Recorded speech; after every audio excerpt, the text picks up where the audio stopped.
nous en serons au temps des cerises, et gai rossignol et merle moqueur seront tous en fête.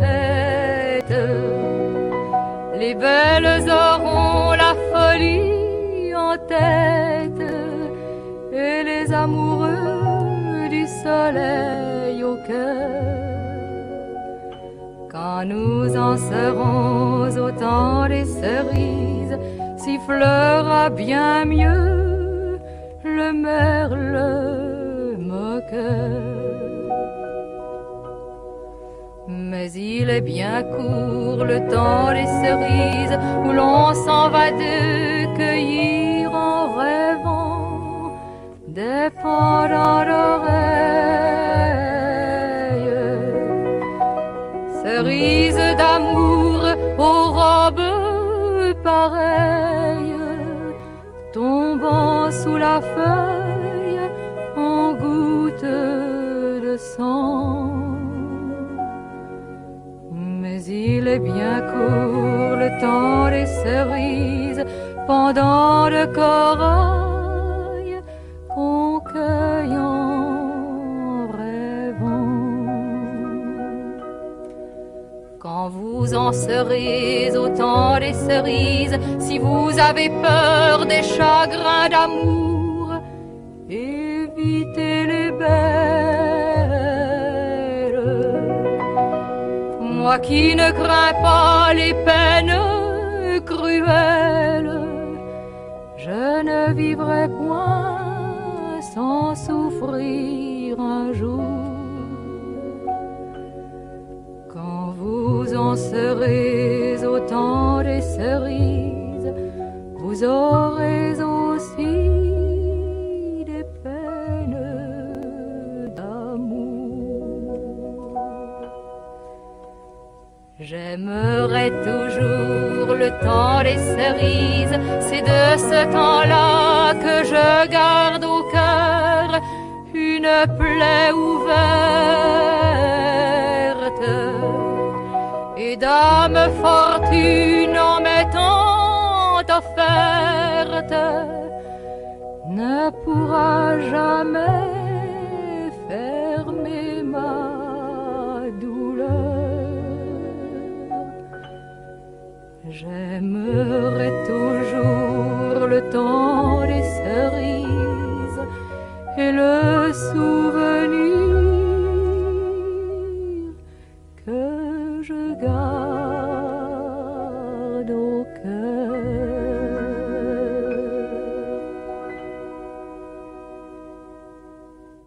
Radio Soupente, la station des Rapins, sans foi, sans loi et sans courbette, l'émission à racaille. Nous sommes le 3 mars 2026 et nous allons tenter au cours de cette nouvelle émission de porter un regard en marge sur l'art et dénoncer les sales coups de la politique politicienne en toc. Bonjour tout le monde, cette semaine nous parlerons de l'exposition Art Cruel proposée par la galerie Kaléidoscope et sa galeriste Marie Deniau.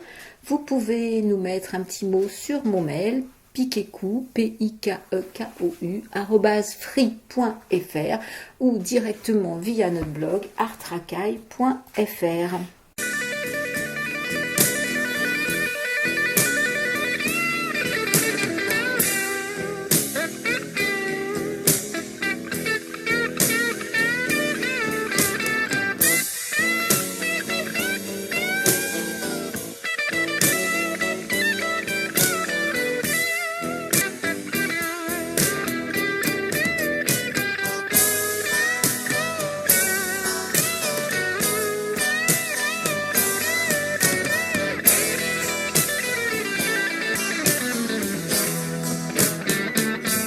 C'est le blues de la bêtise humaine.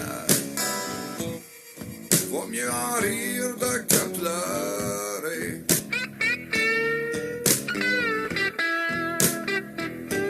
C'est le blues de la bêtise humaine, man.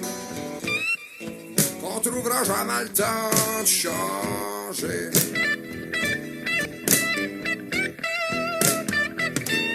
La révolution révolue doucement à se pogner le cul.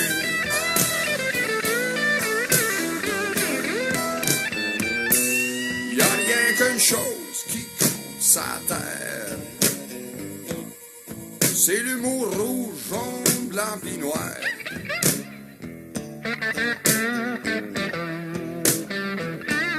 Y a rien qu'une chose qui compte sa terre, c'est l'amour, l'argent, puis la gloire, le pouvoir. Les bras.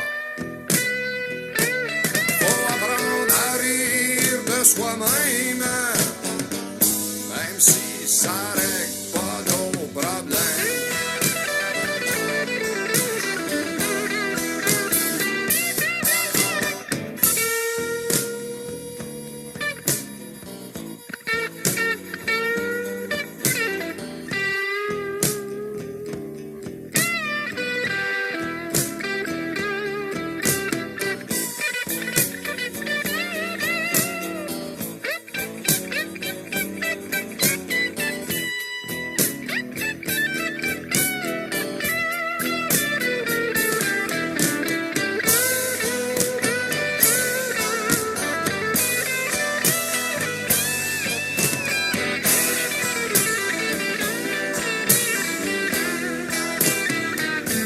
C'est le blues de la bêtise humaine.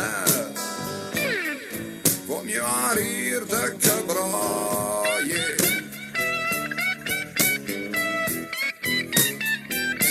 C'est le blues de la bêtise humaine, man, qu'on trouvera jamais le temps de changer. On a bien essayé.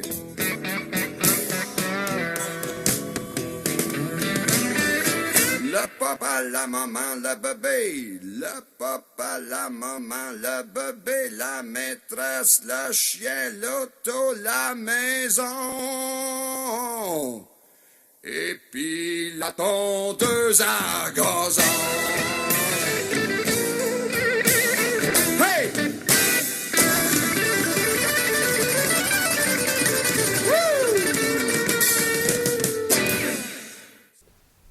C'était La bêtise humaine, Plume la traverse. Tartarin de Washington. Chez nous, le Tarasconnais chassait les casquettes, son gibier favori. Outre-Atlantique, le Tartarin de Washington porte une guapette rouge sang, brodée d'un lettrage blanc d'un goût de chiotte, comme seuls les Américains savent bricoler, et chasse un autre gibier à son chaud et de préférence à tronche humaine. Aujourd'hui, chasse ouverte, suce aux casquettes iraniennes. Hier, celle du Venezuela, demain, de Cuba, tant qu'à faire. Et France Info Télé, sur le canal 16 de la TLT, pote de la téloche sioniste, une Iranienne réfugiée chez nous, vient de s'exprimer sur les pendelotes de 11h30 de ce samedi et remet les pendules à l'heure concernant le régime au pouvoir en Israël en le qualifiant de fasciste et donc pas plus recommandable que le régime des mollahs fascistes iraniens. Pour remettre en question le charabia propagandiste des sionistes, toujours prompt à traficoter la vérité de cette tragédie pour le peuple iranien, une journaliste, Fariba Ashtroudi, fait le boulot. Faut bien que pour une fois, qui n'est pas une coutume sur cette chaîne de téloche française, la parole soit donnée à une journaliste indépendante d'esprit pour contredire les insanités débitées par les inconditionnels du sionisme que d'aucuns font semblant de confondre avec l'antisémitisme. Une confusion passible d'une peine incompressible qui remise l'impétrant dans le cul de basse fausse de la réprobation à vie et de la négation quasi de son humanité. Alors, Goeff, le martyr du peuple de ce grand pays que fut l'Empire perse, qui survit sous l'effroyable emprise d'une bande de malfrats religieux et de leurs séides qui se font appeler les gardiens de la Révolution, puis-je, avec votre permission, ajouter, sans poilonner. Et sans œillet aussi, le fastoche pour le tartarin de Marne et Lago, que de se débarrasser du scotch du capitaine Haddock, remplacé ici et là par une affaire pas propre, dite de l'affaire Epstein, du nom de Dieu de pas Dieu d'un richissime pervers à Merloc, qui faisait dans le commerce sexuel de gamines mineures, auquel notre intrépide Tartarin aurait participé, dont l'innocence tarde à se ramener, son popotin malpropre. Le monde selon non pas Garp, mais selon Trump. Alors, pour distraire le bon peuple américain, détourner son attention du marasme d'une politique intérieure pampan-cucu, quoi de mieux, de plus naturel, que de créer des emmerdes à des peuples aux faciès barbouillés de broue de noix, genre Paros cochonnet, du pur ricain de la côte est du Nouveau Monde. Et les bombinettes de Papa Schultz ne font du mal qu'à ceux qui se les prennent sur la gueule, car qui n'a pas de tabac n'a pas besoin de pipe, haranguait notre Seigneur, en multipliant les petits pains à la farine complète, depuis sa guinguette au bord de l'eau, où il multipliait aussi les poissons, goujons et autres ablettes, pour la friture dominicale. Opération fureur épique, colligramme, amstramgram. Je m'interroge sur ce titre. Fureur épique. Comment un état de fureur peut-il être épique? Je n'ai rien trouvé qui réponde à cette question, mais qui semble y répondre toutefois, en évoquant une épopée homérique, type la geste de Roland à Roncevaux. Et moi, ça y en a contente. Et qu'enfin, pour clore la chose, que même les tartarinades du Trump font progresser mon érudition. Si, dans mon cas, on peut parler d'érudition. Tartarin, Homère, Roland, quel lien.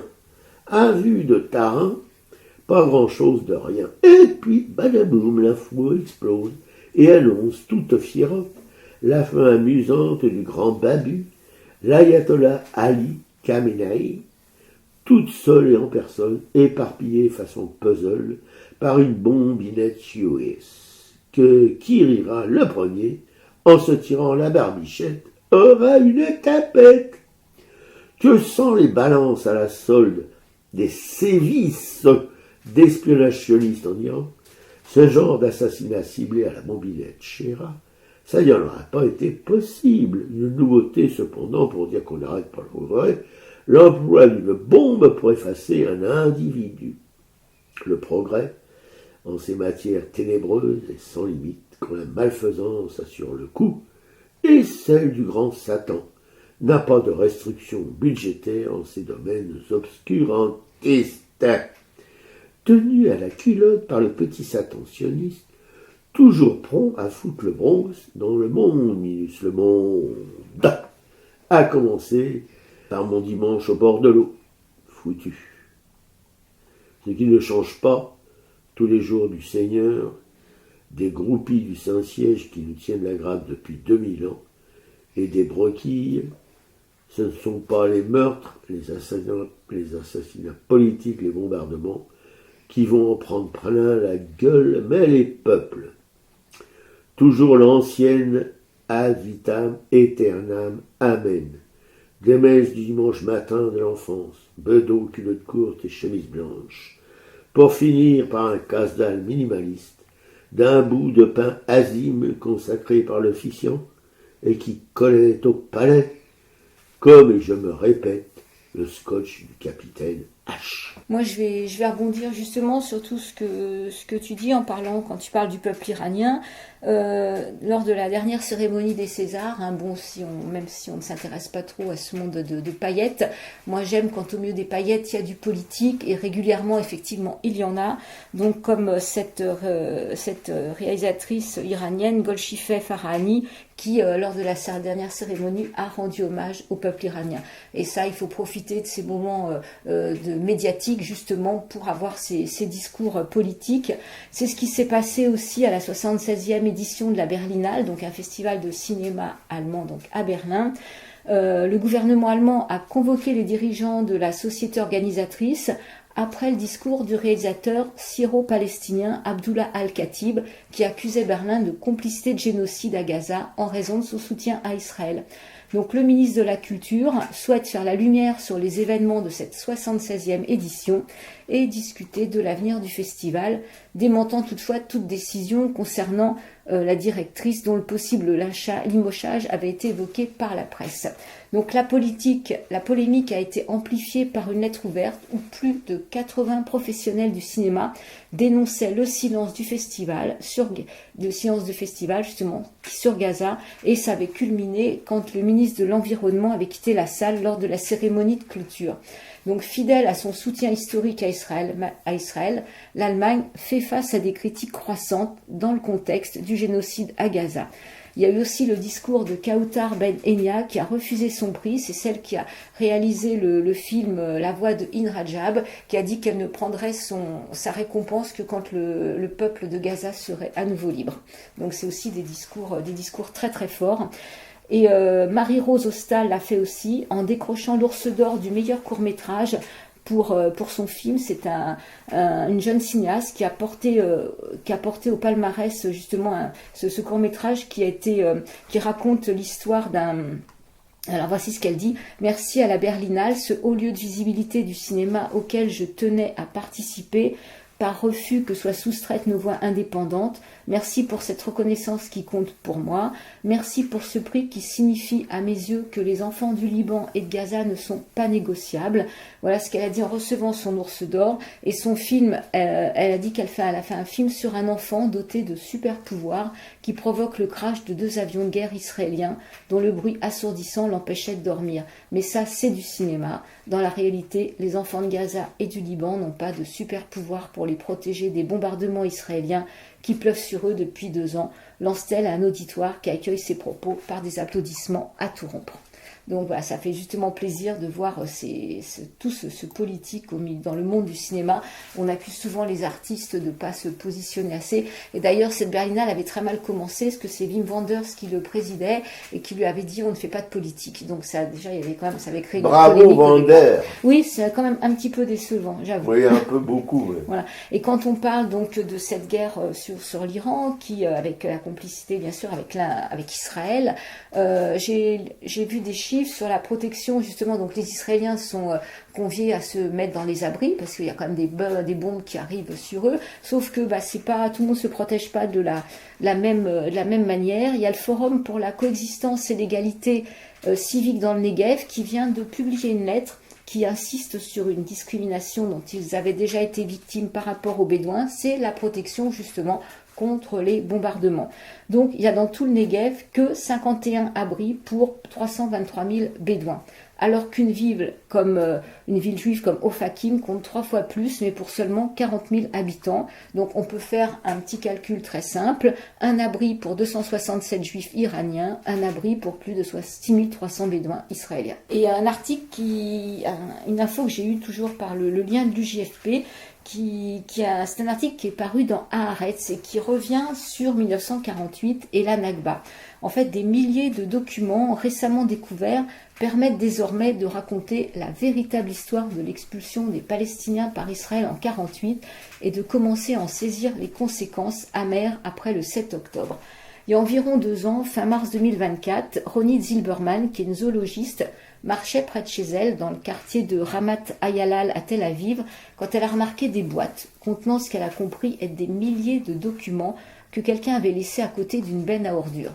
Donc elle est intriguée, elle commence à regarder les documents, et là, elle découvre un nombre extraordinaire de pièces relatives à la guerre d'indépendance, dont certaines étaient classées confidentielles. D'autres décrivaient des opérations militaires dans le jeune État d'Israël et les pays voisins, ainsi que des cartes, des photographies historiques qui, s'avéra-t-il, n'avaient jamais été rendues publiques, y compris des images figurant dans le reportage d'enquête.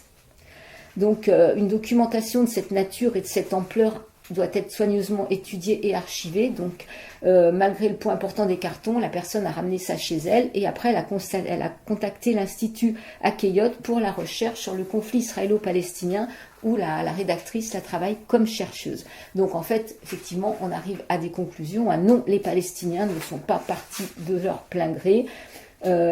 On a des documents qui ont été rédigés par Yitzhak Brochi, qui était un commandant du 12e bataillon pendant la guerre, et il s'agissait bien d'un ordre qui datait de juillet 48, qui était adressé au commandant des compagnies de la brigade engagées dans les combats au nord du pays et qui était intitulé « Conduite à tenir dans les villages conquis et habités ». Donc le contenu de ce document correspond pas du tout au type de matière que l'on trouve dans les livres d'histoire israéliens. Il disait que si un arabe étranger était trouvé dans un village, il devait être fusillé sur le champ et en règle générale, on fusillait un homme sur 10 dans un village conquis où des étrangers étaient trouvés. Et de plus, bien qu'un ordre de raser les villages ait été donné, cela s'est avéré insuffisant dans certains cas. Par exemple, dans une communauté bédouine, il ne devait subsister aucune âme ni aucune trace. Tous les Arabes devaient être tués. Il y avait aussi une politique de la terreur où pour faire fuir les villageois, on prenait au hasard un arabe, soit on lui donnait un coup de couteau, soit on lui coupait une oreille et ça faisait fuir effectivement. Un arabe, un palestinien. Un palestinien, ça faisait fuir effectivement tous les villages, quoi. Donc il y avait des directives qui n'étaient pas que des directives orales, effectivement, ça figure noir sur blanc sur ces papiers qui ont été retrouvés. Et donc, c'est intéressant parce qu'en fait, il va falloir quand même revenir sur ce narratif israélien de Palestiniens qui auraient quitté volontairement leur village pour laisser la place aux gentils Israéliens. Oui, c'est ce qui s'est passé à Radio Surlive. Ouais. Tous les habitants sont partis avant d'être cramés dans l'église. Ils étaient partis. Voilà. Alors moi, j'ai juste là, j'ai pas tout mis, j'ai mis le lien je mettrai le lien sur le blog parce que ce document est assez important. Mais c'est intéressant de le parcourir, effectivement, c'est terrible parce que c'est vraiment un ordre de faire place nette, quoi, de tuer quiconque. Si les gens ne font pas partie, il faut tuer, il faut tout raser, Oui, combien d'oradours sur Glane en Palestine qui ont, si vous voulez, foutu en dehors des frontières de la Palestine, tous ces gens jetés sur les routes, etc. Voilà, ils nous racontent des fables. Et ça continue aujourd'hui, il ne se passe rien, sauf que dans les territoires occupés en Cisjordanie, on tue tous les jours des Palestiniens, on leur vole leurs maisons, leurs fermes, leurs terres, leurs bétail, etc. etc. Alors, ça n'a pas changé. À la fin de l'article, voilà ce qui est dit, près de 8 décennies se sont écoulées depuis ces événements sanglants, mais en Israël, un profond fossé persiste entre la mémoire, l'image que l'on se fait de soi et la réalité. Les crimes commis en 48 sont dissimulés et refoulés, étouffés par une culture du silence. Reconnaître ces crimes du passé ainsi que le déni qui les accompagne généralement est essentiel pour appréhender le présent d'Israël, une société qui de génération en génération refoule les massacres, les meurtres et les expulsions qu'elle a perpétrés et qui préfère fermer les yeux sur ce qui s'est produit dans la bande de Gaza ces 2 dernières années. Cette mémoire collective défaillante n'est pas le fruit du hasard et la responsabilité de son inculcation n'incombe pas uniquement au manuel scolaire, elle relève de tout un système politique, judiciaire, médiatique. Le monde universitaire israélien a lui aussi collaboré à cette politique de dissimulation et de déni, que ce soit par adhésion, par paresse ou par apathie.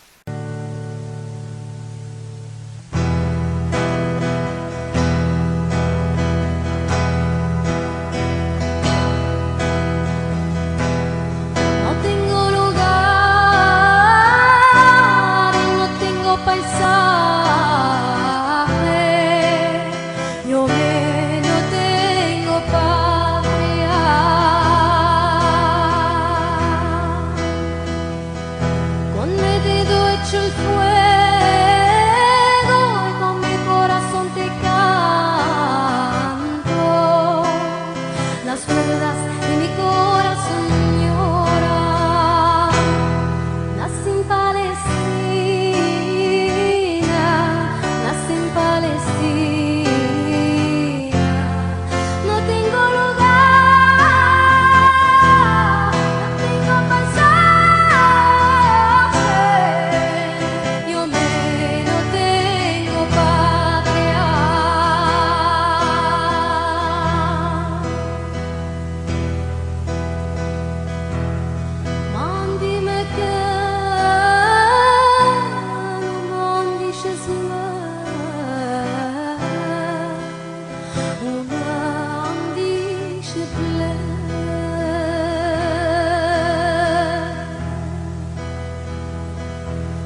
historia no se puede olvidar.